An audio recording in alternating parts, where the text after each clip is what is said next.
Dude, this thing just wants to play. Tonight, we're taking this 2002 AP1 S2000 for a night drive. Essentially bone stock. Joe, the owner, removed the air filter cover, get a little bit more induction note, and rerouted the exhaust, which he's going to explain in a more European spec. Open that up a little bit. Have some interior, you know, phone mounts and things like that, but this car is essentially stock. He just got it right when I got my Miata. Joe, tell us what we got here. Yeah, so this is a pretty low mile example of an 02 S2000. 69,000 miles. Nice. Yep. Shipped it from Tennessee all the way out here to Las Vegas, Nevada. No modifications besides I did the UK exhaust mod. Actually, the Topher has a pretty good video that kind of guided me on what to do with this, but basically you are rerouting the exhaust a little bit so that some of the exhaust bypasses the muffler, and that just gives you a little more volume. I don't know if it does anything for power, but a little bit more volume because it's pretty quiet stock. Yeah, the induction note overpowers the driving experience when stock. Yeah, especially when you take the cover off. If I were to go for a stock S2000 ownership experience, it would definitely be AP1 over the AP2. I have an AP1 AP2 comparison, which you guys can check out right up here, that goes over why I prefer AP1. But when I get mine, probably when I get rid of the Miata in a couple of years, I'm going to go full track build, and for that you want to go AP2. But the AP1 in the stock configuration is sharper in handling. It revs up to 9,000 RPM, although it has less torque, versus 8,000 in the AP2. And it's what many consider to be the better S2000, even if the AP2 is the better sports car. This is more true to the essence before it got watered down. What do you think, this or ND3? It really depends on, I think, the personality of the driver, right? Like, if you want that edgier, like if they're a hairdresser or not? That's definitely a factor. I would say if you want more safety features and if you're more about cruising through canyons and things like that, you're not really trying to push too hard,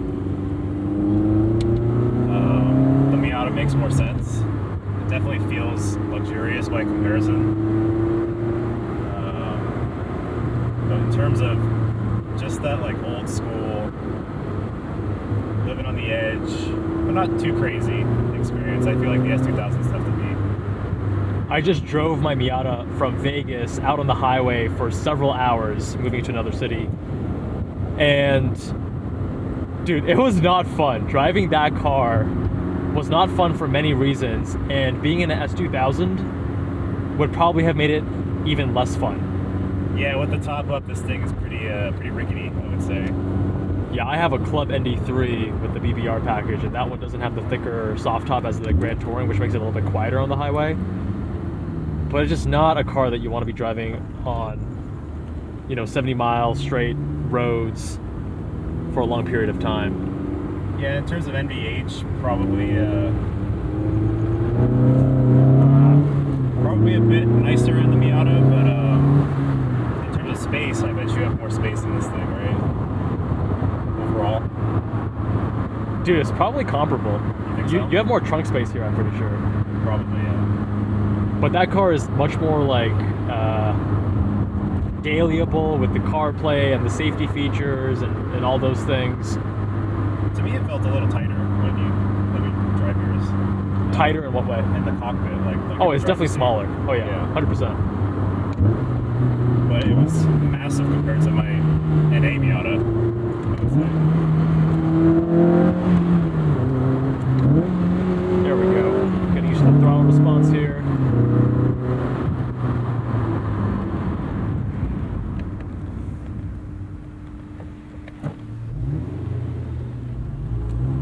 Keep in mind we are on some dated all-season tires, but that just makes it more fun. Low traction, low limits, we like it. Low traction control.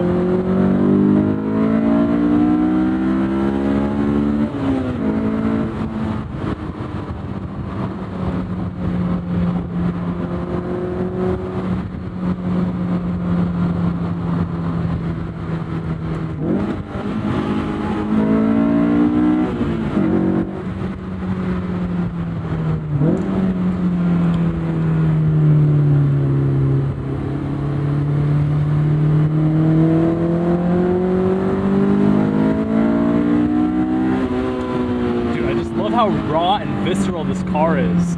All the sounds, the vibrations. Woohoo!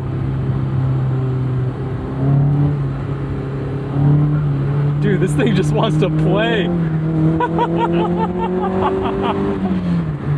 These limits are so low. Wow.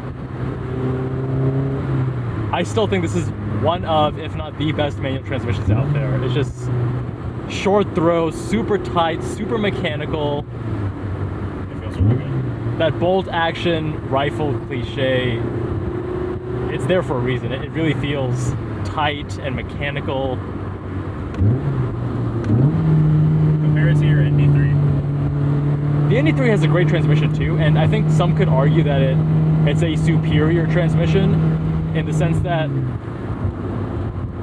if a transmission is there to get you through the different gears cleanly and predictably and smoothly and whatever, I have heard many more stories of people misshifting and money shifting a Honda S2000 manual transmission versus a Mazda Miata manual transmission.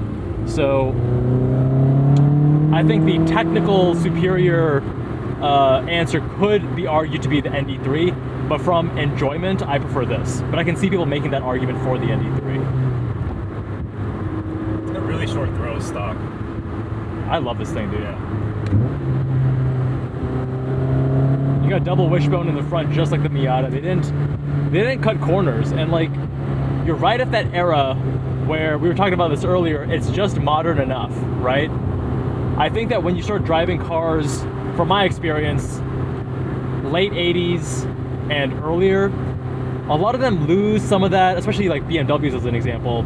They're not nearly as sharp, as responsive, as tight as modern vehicles. Whereas when you get to the 90s and the 2000s, dude, this thing's wow, that was very low speed. You can do some really slow motion drifts. I'm in second gear, not even like I have no torque, and I still was able to get the tail out. But yeah, this is the era when I loved cars, the 90s, the aughts. I think for me, peak driving experience, although the trade-off there, again, is like modern safety, modern conveniences, modern NVH fit and finish that you get in the ND3. But as many viewers know, I mean, it wasn't an easy decision. I was waxing and waning, right? You know, I want this, no, I want that, and you know, this is good, but back and forth, being indecisive. That's probably safer than most of the other generations of Miata, though, right? I think. Is that Miata? Not the ND, but like maybe the other generations of Miata. This is probably about as safe, I would think, right? I would expect so. I mean, this is larger and heavier, but it's not just weight. Yeah. Like the NC came out after this, and I'm guessing that those are probably comparable in safety. Maybe the NC is a little bit better. Yeah. It is newer. I don't know. Maybe someone in the comments can let us know. One slept-on feature is that this has a powered soft top, which sucks when it breaks, but I knew driving my NA Miata, I had to get out of the car to put the top up. Dude, the NA mechanism is garbage. Yeah. And the ND, I actually prefer that over any other mechanical or automatic soft top closure mechanism. So because you just like pop, boom, Yeah. done. Less than 5 seconds. But this one is still really nice, in my opinion. Yeah, it's a nice feature to have, especially from this era, right? Impressive. Yeah.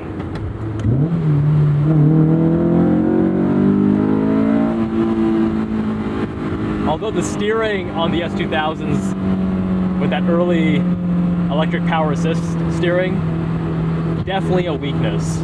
What do you notice is different compared to the ND3? The ND3 has better accuracy, better loading, better feedback. It's just better steering in essentially every way. Although I do like that this has a faster ratio than the AP2, which I think is too slow. Dude, this thing is just so... You can catch that slip angle, man. You can. Just ride it. So playful.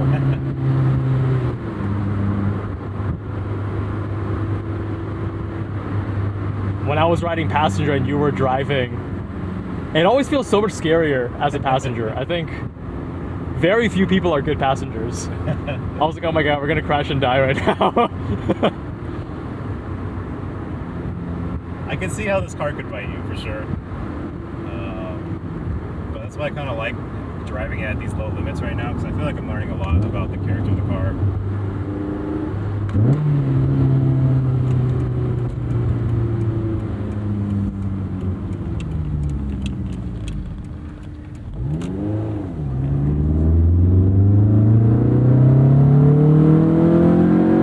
Are you planning on keeping it stock?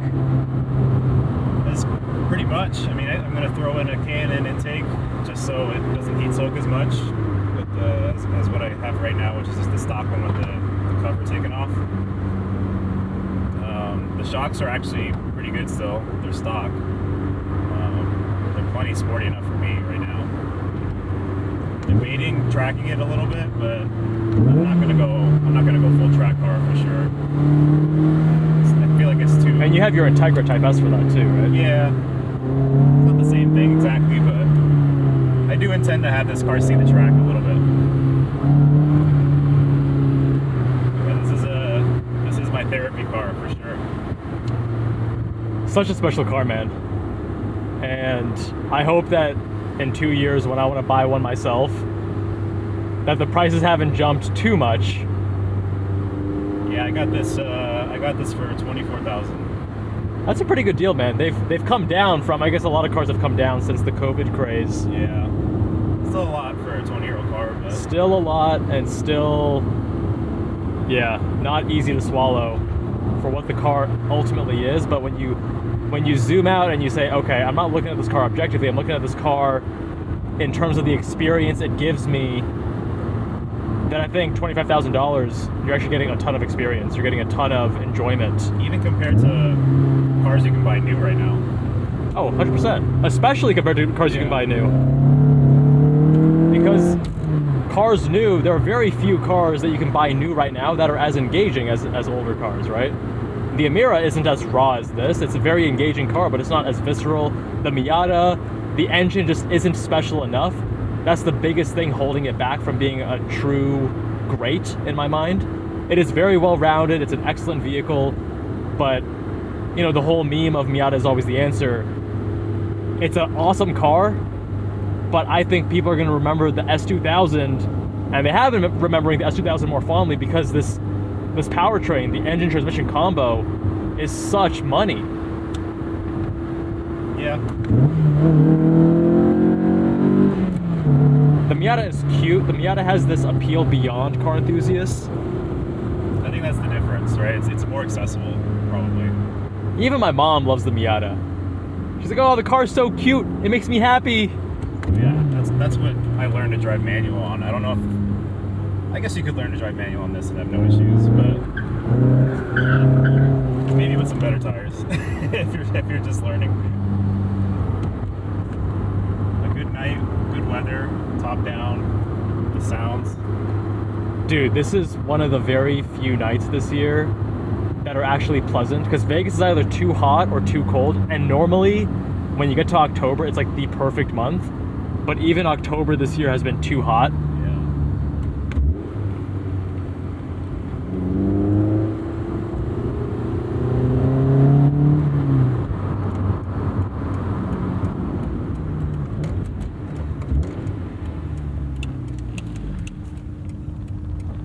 This is when it was still cable actuated throttle, so it's nice and easy to do heel toe, rev match, downshifts.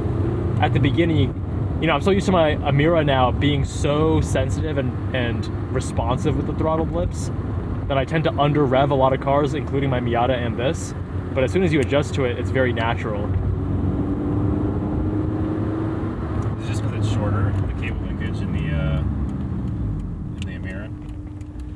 Just the tuning, because the Evora actually had a lot of issues with the throttle being very inconsistent, and you couldn't actually rev match it the way you wanted to. Gotcha. So this is all the way to the right. You push in. Yeah, that's right.